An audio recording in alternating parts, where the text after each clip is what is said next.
Welcome to my Tripathi English classes. Today I will teach you direct indirect speech, in which I will teach you how to change exclamatory sentence into indirect. आज मैं direct indirect speech में exclamatory sentence को कैसे indirect में change किया जाता है इसको मैं सिखाऊंगी. एग्जाम्पल ऑलरेडी मैंने नोट कर दिया है. He said, "Hurrah, we have won the match." तो डायरेक्ट से इनडायरेक्ट स्पीच में एक्सक्लेमेटरी सेंटेंस को कैसे चेंज किया जाता है इसको बताने से पहले थोड़ा सा एक्सक्लेमेटरी सेंटेंस का मैं रिकॉग्निशन देना चाहूंगी कि how can you recognise if the given sentence is exclamatory, optative, assertive और इम्परेटिव. राइट, कि दिया हुआ सेंटेंस इन सारे सेंटेंसेस में से कौन सा है. तो एक्सक्लेमेटरी सेंटेंस कैसे पहचानेंगे अब हम ये बात करते हैं. जैसे बहुत से बच्चे होते हैं तो उनके दिमाग में ये होता है कि जब मार्क ऑफ एक्सक्लेमेशन लगा होता है तो that will be exclamatory sentence. No, ये सही है कि एक्सक्लेमेटरी सेंटेंस में मार्क ऑफ एक्सक्लेमेशन ही लगा रहता है इंटरजेक्शन के बाद. लेकिन अगर आप मार्क ऑफ एक्सक्लेमेशन को ही एक्सक्लेमेटरी का सिंबल मानते हो तो आपसे गलती हो सकती है, because in optative sentence mark of exclamation is also used. Right, optative sentence में भी मार्क ऑफ एक्सक्लेमेशन यूज किया जाता है. अब क्वेश्चन ये उठता है कि जब दोनों में मार्क ऑफ एक्सक्लेमेशन यूज होता है तो हाउ कैन वी रिकॉग्नाइज, तो हम कैसे पहचान सकते हैं. यस, एक्सक्लेमेटरी सेंटेंस में मार्क ऑफ एक्सक्लेमेशन लगा रहता है but it shows some sudden feeling. Mark of exclamation के साथ इस सेंटेंस में कुछ सडन फीलिंग शो होते हैं. वो फीलिंग आपके जॉय के भी हो सकते हैं, सॉरो के भी हो सकते हैं, अप्रूवल के भी हो सकते हैं एंड हैप्पीनेस, जॉय, इन सब के हो सकते हैं. राइट, तो ये है recognition of exclamatory sentence. Once again, exclamatory sentence shows some sudden feeling having mark of exclamation. Right, I think समझ में आ गया होगा. अब हम स्टार्ट करते हैं एग्जाम्पल से. He said, "Hurrah, we have won the match." इससे पहले असर्टिव, इंट्रोगेटिव, इंपेरेटिव में सेट कैसे चेंज किया जाता है ये आपने पढ़ लिया होगा. Now in exclamatory sentence set किस में चेंज होता है इसी को मैं बता रही हूँ. मैंने ऑलरेडी लिख दिया है. एक्सक्लेमेटरी सेंटेंस में सेट को एक्सक्लेम में चेंज किया जाता है, प्रेड में, एप्लूडेड में, विश्ड में, क्राइड आउट में. राइट, जैसे इंपरेटिव सेंटेंस में अकॉर्डिंग टू सेंस आप सेट को ऑर्डर्ड में, फॉरबिड में, रिक्वेस्टेड, एडवाइस एक्सेट्रा में आप चेंज करते हैं. At the same year according to sense of reported speech in exclamatory sentence said is change, exclaim, prayed, cried out, applauded, etc. Right, अब according to sense ये सारे word use होते हैं कि अगर हैप्पीनेस शो हो रहा है, वैसे तो सेट एक्सक्लेम में चेंज होता है लेकिन सेंस के अनुसार अगर हम प्रेयर कर रहे हैं किसी की दुआ के, मतलब किसी के अच्छे के लिए, तो सेट को हम प्रेड में बदलेंगे. राइट, किसी को शाबाशी दे रहे हैं, कोई अच्छा कर रहा है, उसको एप्लूड कर रहे हैं, तो said will be change into applauded. Best यानी किसी के लिए शुभकामना कर रहे हैं तो वहां पे हम क्या लिखेंगे, बेस्ट. कोई गुस्से वाली बात हो तो वहां पे क्राई आउट होगा. और वैसे हैप्पीनेस हुआ, सॉरो हुआ, जॉय, डिलाइट, ये सब हैप्पीनेस, जॉय, डिलाइट ये सारे एक ही सेंस में आते हैं. उसके लिए हम एक्सक्लेम के साथ कुछ फीलिंग्स जिसमें चेंज करते हैं फीलिंग के अनुसार उसको जोड़ देते हैं.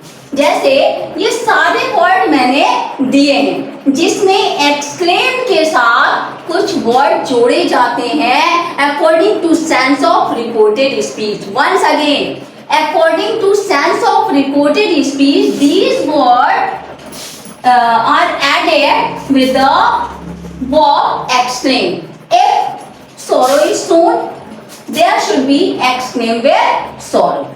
If happiness is shown in reported speech, there will be use of exclaim with joy, happiness or delight. If surprise is shown in reported speech, there will be exclaim with surprise. Right, ध्यान रखिएगा कि exclaim second form है. इस second form के साथ इन सारे noun को आप जो है इसको वर्ब नहीं बना देंगे कि exclaim with joy. राइट, इसमें कोई अब जैसे सरप्राइज है, ये आपका क्या है, ये आपका वर्ब भी बन सकता है. पता चला आपने ईडी लगा दिया तो वो क्या हो जाएगा, गलत हो जाएगा. तो ये सारी छोटी छोटी बातें आपको ध्यान रखनी है. तो said will be change into exclaim and according to sense of reported speech these word will be used with this. Right, इनके साथ ये सारे वर्ड यूज होंगे, लेकिन ये अकेले एज अ वर्ब सेट के जगह पे यूज किए जाते हैं. अब हम इस एग्जांपल में देखते हैं. He said, "Hurrah, we have won the match." Now you can see in this example, mark of exclamation is used and sudden feeling. Sudden feeling क्यों होती, क्यों, कैसे पता चला, मैच चल रहा है, हमें ये नहीं पता कि जीत किसकी होगी और हार किसकी होगी. जो चीज हमें पता होती है वो सडन फीलिंग नहीं होती है. हम चल रहे हैं, अचानक से स्टम्बल कर गए, तो उसकी जो फीलिंग होगी वो सडन फीलिंग होगी. और सडन फीलिंग में जैसे हम कहेंगे आउच, आवाज आएगी, हमें पता नहीं होता कि हम अब गिरने वाले हैं, स्टम्बल करने वाले हैं. तो वो जो सडन फीलिंग होगी तो उसमें वर्ड निकलेगा आउच. तो वो आउच क्या है, सडन फीलिंग को शो कर रहा है. राइट, अभी आप पढ़ रहे हो और अपने घर से होके आ रहे हो और अचानक से आपके गार्जियन आ गए, तो आपको पता नहीं है अरे अभी तो मैं मिलके आ रहा हूँ, क्यों आ गए, तो आप सरप्राइज हो जाओगे. तो this shows some sudden feelings. Right, तो यहाँ पे we have won the match. This sentence shows sudden feeling, जो कि किसी को सडन फीलिंग किसी को पता नहीं होता है. राइट, तो वो सडन फीलिंग होती है. तो अब यहाँ पे देख रहे हैं hurrah. Hurrah shows happiness, Joy, delight. Right, hurrah shows delight, happiness and Joy. इसमें से कोई भी वर्ड आप यूज कर सकते हैं. तो यहाँ पे हैप्पीनेस शो हो रहा है, जैसे ये सेंटेंस बता रहा है कि वी हैव, आप कभी मैच देखते होंगे तो जब इंडिया मैच जीतती है तो कप लेके जब खिलाड़ी प्लेयर्स दौड़ते हैं तो चिल्लाते हैं hip hip hurrah, hip hip hurrah. तो ये क्या है, वो खुशी से चिल्लाते हैं. तो चूंकि यहाँ पे खुशी जॉय शो हो रहा है तो यहाँ पे सेड किस में चेंज हो जाएगा, एक्सक्लेम विद जॉय, और you can write exclaim with happiness, या फिर आप एक्सक्लेम विद डिलाइट भी लिख सकते हैं. क्यों, इन सारे वर्ड्स की मीनिंग एक ही होती है. तो ये सेट किस में चेंज हो जाएगा, ही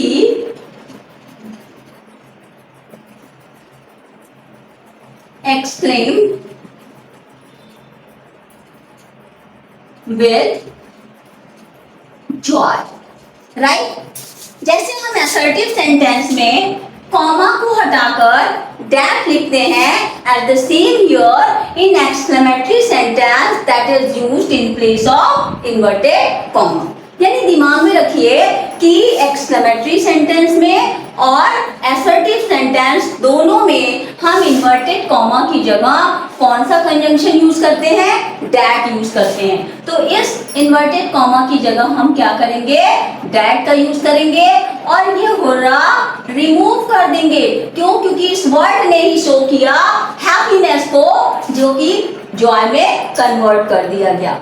once again, at the assertive sentence that is used in place of inverted comma and hurrah is converted into the word joy. hurrah जो है happiness को show कर रहा है, so that's why you will use the word joy with the verb exclaim. Right? तो he exclaimed with joy that. इतना हो गया. once again hurrah आप नहीं लिखेंगे, क्यों, hurrah को ही हमने joy में convert किया, that. अब बाकी चीजें रूल्स एंड रेगुलेशन वही है, how to change the pronoun, how to change the tenses. जो कि ऑलरेडी आप सीख चुके हैं कि प्रोनाउन कैसे चेंज करते हैं और टेंसेस कैसे चेंज करते हैं। तो फर्स्ट ऑफ ऑल आप प्रोनाउन इसमें ढूंढोगे, तो इसमें प्रोनाउन क्या है, वी है। जब आपने प्रोनाउन ढूंढ लिया तो ढूंढने के बाद हम उसका पर्सन पहचानते हैं। First of all, you will find the pronoun.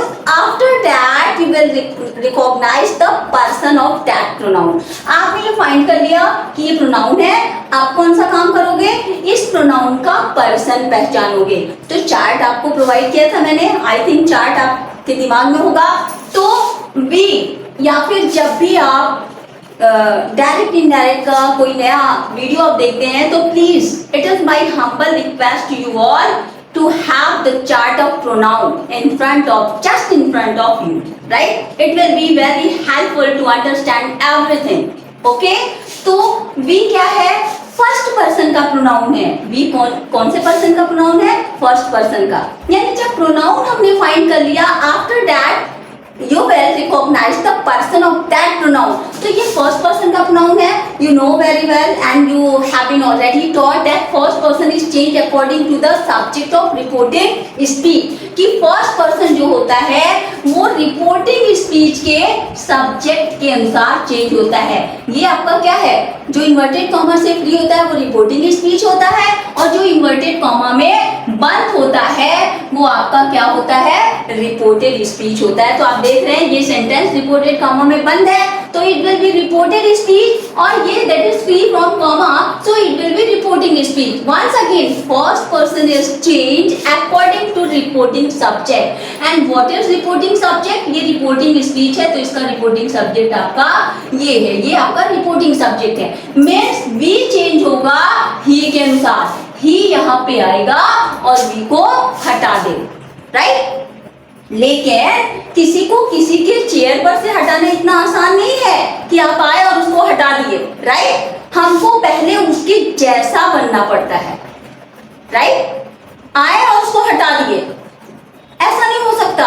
अगर हम किसी डीएम की कुर्सी पे बैठ रहे हैं तो हमें पहले डीएम बनना होगा।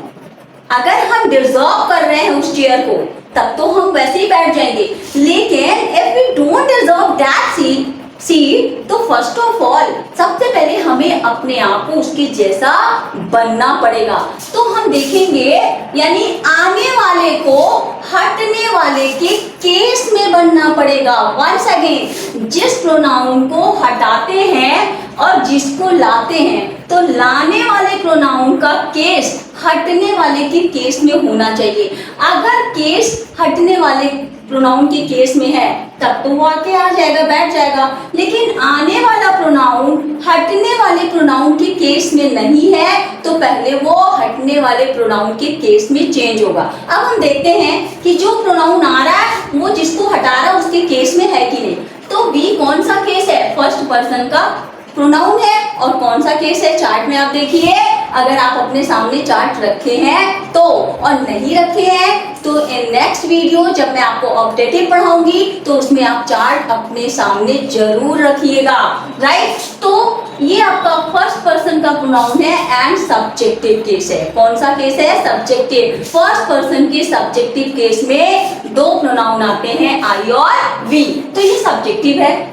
ये आपका थर्ड पर्सन का प्रोनाउन है और थर्ड पर्सन में ही, सी, इट, दे प्रोनाउन आते हैं, और ये कौन सा केस है, सब्जेक्टिव। यानी ये भी सब्जेक्टिव केस है और ये भी सब्जेक्टिव केस है। दोनों का केस क्या है, सेम है। इट मीन्स ये यहाँ पर आ सकता है। अभी मैंने एक एग्जांपल दिया कि अगर डीएम की कुर्सी पे बैठना है तो अगर आप वो पोस्ट डिजर्व करते हो तो आप वहां बैठ सकते हो, नहीं करते हो तो सबसे पहले आपको पूरी पढ़ाई करनी होगी, डीएम बनना पड़ेगा। Eight the same this is subjective and this is subjective, case is same. दोनों की केस क्या है, सेम। याद रखिए केस सेम होना चाहिए, पर्सन चाहे जो हो। ये थर्ड पर्सन है, ये फर्स्ट पर्सन, कोई मतलब नहीं बनता। क्या होना चाहिए, सेम केस। तो ये सब्जेक्टिव है यानी यहाँ आ जाएगा, तो यहाँ ही हो जाएगा। ही की स्मॉल लेटर में लिखेंगे, राइट? क्यों, क्योंकि यहाँ शुरू में था, अब हमारा बीच में हो गया, ही हो गया। अब दूसरी बात आती है, प्रोनाउन तो बदल दिया। I have already taught you two things, there are two things that is change in reported speech. One pronoun, pronoun हमेशा बदलते हैं। दूसरा टेंस बदलने की बात हमने बताई थी। तो टेंस तभी बदलता है रिपोर्टेड स्पीच का जब रिपोर्टिंग स्पीच पास्ट टेंस में हो। Once again, I have already taught you in previous video the tense of reported speech is changed, but when reporting speech or reporting verb is in past tense. Now you can see here this is in past tense, right? Second form is used, so that's why it will be past indefinite. Past indefinite ही नहीं, past tense का कोई भी हो, चाहे was पर लगाओ, had लगाओ या वर्ब का सेकंड फॉर्म हो या डिड लगाओ, सब पास्ट को शो करते हैं। तो ये सेकंड फॉर्म है, पास्ट टेंस में है। तो जब रिपोर्टिंग स्पीच पास्ट टेंस में होता है तो रिपोर्टेड स्पीच का टेंस भी बदलता है। तो जब आप इसका टेंस बदलेंगे रिपोर्टेड स्पीच का, तो तुरंत नहीं बदल देंगे। दिमाग में ये मत रखिए कि इसका टेंस हमेशा बदलता है। टेंस रिपोर्टेड स्पीच का तभी बदलता है जब रिपोर्टिंग वर्ब सेट आपका पास्ट टेंस में होगा। तो first of all, before changing the verb of the reported speech, you have to see the tense of reporting speech, right? तो ये पास्ट में है तो इसका टेंस बदलेगा। जब मालूम हो गया कि इसका टेंस बदलेगा, तो अब हम देखेंगे कि ये है किस टेंस में। आप हैव लगा है और वर्ब का थर्ड फॉर्म है, तो हैज और हैव प्लस वर्ब का थर्ड फॉर्म किस टेंस में होता है? प्रेजेंट परफेक्ट में। हैज और हैव प्लस वर्ब का थर्ड फॉर्म लगा होता है तो वो कौन सा टेंस होता है? Present perfect. तो ये कौन सा टेंस है? Present perfect. I have already provide the chart of how to change tenses into indirect, right? तो कौन सा टेंस किस टेंस में जाता है, चार्ट हमने दिया है। जितने भी प्रेजेंट टेंस होते हैं सब पास्ट में चले जाते हैं। ये प्रेजेंट परफेक्ट है तो इनडायरेक्ट में किस में कन्वर्ट हो जाएगा? पास्ट परफेक्ट में। तो हम यहाँ पे पास्ट परफेक्ट में हैज और हैव को हैड में कन्वर्ट किया जाता है, तो यहाँ पे क्या हो जाएगा? Had, right? पास्ट परफेक्ट में हम कौन सा हेल्पिंग वर्ब यूज करते हैं? हैड का। या आप कह सकते हैं कि डायरेक्ट स्पीच में अगर हैज और हैव लगा है और पास्ट इंडेफिनिट में आपका रिपोर्टिंग स्पीच है तो वो हैज और हैव किस में कन्वर्ट हो जाएगा? हैड में कर दिया। और वर्ब का थर्ड फॉर्म ही होगा, राइट? बंदा मैच। हम समझते हैं कि आपको समझ में आ गया होगा, राइट? अगर कोई भी प्रॉब्लम होगी तो आप कमेंट में क्वेश्चन कर सकते हैं। जब आपके कमेंट आते हैं, चाहे वो एप्रिशिएशन में आता हो, चाहे आपकी प्रॉब्लम हो, तो मुझे पढ़ के बहुत अच्छा लगता है। And if you have any kind of problem, I will try my best to solve your problem. तो अभी हम लोगों ने इतनी सारी चीजें सीखी। अब कुछ नई चीजें हैं जो हम सीखेंगे, जैसे नो। ये मैंने बता दिया कि जब हैप्पीनेस शो होगा, सॉरो शो होगा, सरप्राइज शो होगा। जैसे कह दिया अलास, क्या कहा? Alas he was ruined, alas he was ruined. तो अलास वर्ड किसको शो करता है? चाहे अलास हो, ओ हो, आ हो, तो ये क्या होता है? दुख को शो करता है। तो जब किसी का सॉरो आपको दिख रहा है तो वहां पे एक्सक्लेम विद सॉरो लिखेंगे, राइट? अकॉर्डिंग टू सेंस हम ये सारे वर्ड एक्सक्लेम के साथ यूज करेंगे। Now one thing that was left, जो कि छूट गया था, वो मैं ये बता रही हूँ। If reported